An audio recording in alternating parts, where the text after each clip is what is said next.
Hello and welcome. I am the Suit&Tie Dip&ChewGuy, and this is the number 4 review of series number 9. Series number 9 being premium pouches. And as you just saw, it will be another Copenhagen product. It is their Wintergreen pouches. So let's take a look at the packaging. So it keeps the bronze color for the rim and lettering, and the border that has pouches written in it. It has the normal wintergreen background green, fading a little bit darker towards the edges.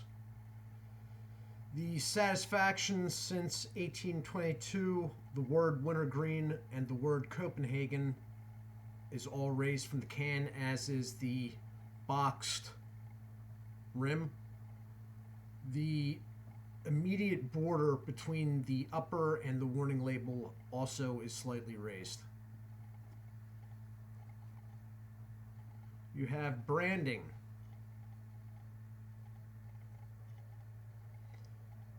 Scrunched U.S. Smokeless warning label.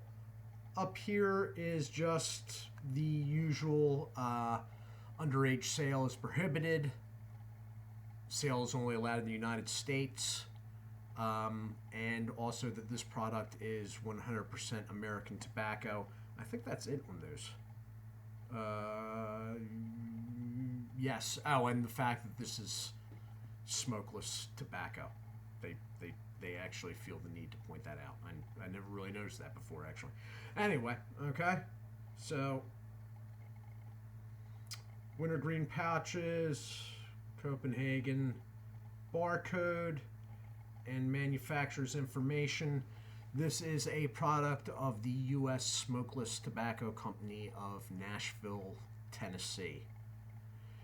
It is a 0.82 net weight ounce can, which makes it about 0.4 net weight ounces less than a regular can of the long cut. The website for Copenhagen is freshcope.com. So on the back, unlike the Copenhagen pouches, the original, it is in a plastic can. It is one of the U.S. Smokeless Tobacco Company's guaranteed fresh stamped cans, and it has a sell-by date, which in this case is April 7th, 2019. All right, so I'm going to crack this open.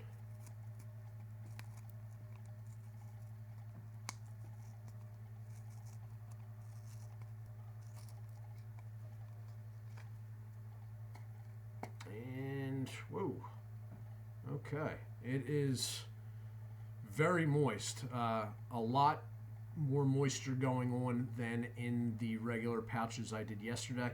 It's actually, some of it, I don't know if you can see it, but there's some actually sitting on the can there. Inside, now this is dated farther out than the original pouches, and I believe because they are in fiberboard, the original pouches may not be dated as far out to begin with. But, well, okay, there's definitely a strong wintergreen smell coming off the can. These pouches are really moist.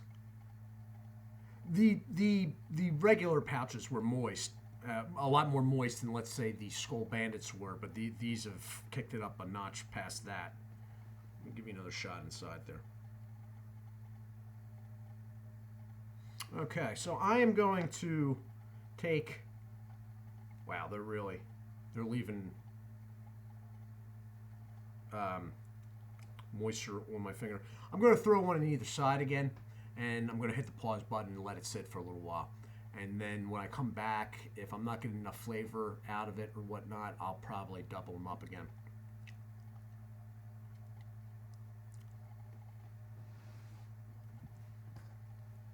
I don't know if that's coming across on my fingers.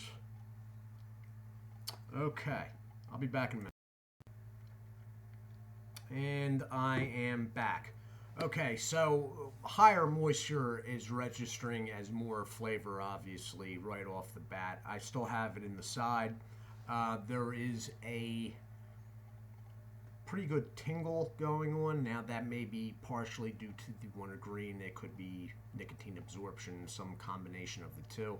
I think what I'm going to do here is I think I'm still going to bring them both around the front and double them up, just so I can get a better judge of how close this is to the wintergreen long cut product. But if I was not doing a review right now, I think they would be okay where they were at. But hold on for a second.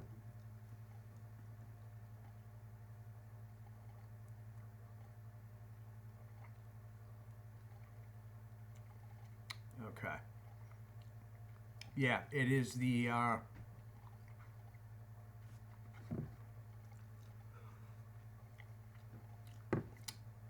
it is the same wintergreen flavor, leaning sweet as the long cut.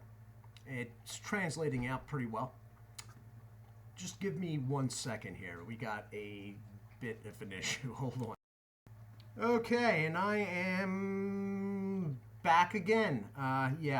Duncan decided to get up and start rooting around over by his food bowl. So I have some concentration problems that I've had my entire life, and even little stuff like that throws me off sometimes. So we're not going to have any more problems, right, Dunk? Anybody own a Jack Russell? Yeah, they give you that sort of side look, like, yeah, sure, no problem. Anyway,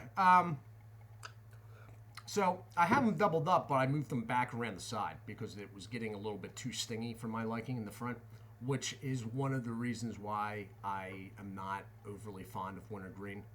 The sting burn that wintergreen people love, or a lot of wintergreen people love anyway, one of the reasons why they like wintergreen, I do not like at all. It registers with me as discomfort. Even though, I mean, it's not like, burning a hole through your lip or anything, but it's just like something I don't feel like dealing with. It's still burning a little bit around the side. So, I mean, the pouches are good in the fact that whatever happens with the long cut is still happening through the pouch material. With this stuff, the flavor is right along the lines of the long cut version, which I like because I lean to sweet things. My everyday is Stoker Straight, so I sort of gravitate towards the sweet side of the spectrum. So on that part, I'm down with the wintergreen from Copenhagen, and the pouches, they're acting the same way. As I said, pouches don't really make a lot of sense in my everyday life, but I mean, there's nothing wrong with these, and if you were in a position where you needed to give your gums a break, or you were indoors and were trying to cut down on mess as much as possible, then yeah, you could sub these in for long cut wintergreen, and probably after the initial taking a little bit longer to get the flavor going and juicing up, you'd probably be completely fine with them. I'm guessing, but Buddy Hollandale brought up a good point in one of the last video, I believe, that guys with, when it came to the regular pouches, guys with like dentures that used to dip snuff would switch over to this. And I guess that never even occurred to me, but yeah, I guess if you had like a denture plate going on or whatnot, you don't really want even long cut floating around too much, and definitely not snuff. So yeah, so that's another legitimate reason for pouches. I do not have dentures, so again, for me, it doesn't really make sense. But all in all, this isn't a bad experience. You know, this is, I mean, all, even though I'm not overly fond of pouches, they do serve a purpose. It's just like the skulls have sort of seen their day. Their strength and their size, you might as well go the full snooze route.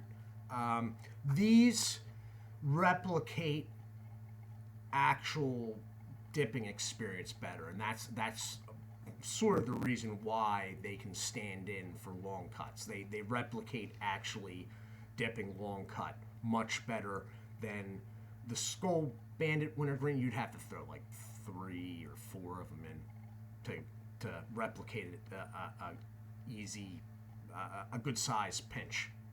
You know, these maybe 2. I got 2 in now. They're comfortable.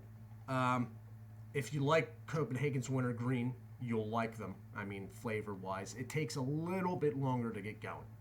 But really, the pause I had, it wasn't terribly long. Maybe 2 minutes, 2.5. So, all in all, not for me, and I'm not a wintergreen guy, but a quality product and quality packaging. The moisture level was elevated in these. They are fairly far out. But that did make a difference with it getting going faster. So, this has been the review of Copenhagen Wintergreen pouches. I am the Suit&Tie Dip&Chew Guy. I'd like to say hello and thank you to Parker Campbell, TJ, which showed up in a comment section. Some Guys YouTube. Thank you, sir. And I thought there was somebody else, but maybe not. Anyway, check out Berg's Dip Reviews, Winnington Outdoors, Dirty Pat Walsh, and Wayside Lee 83. I think I got that right. Anyway, guys, I do hope everyone is well, and take care of yourselves. God bless.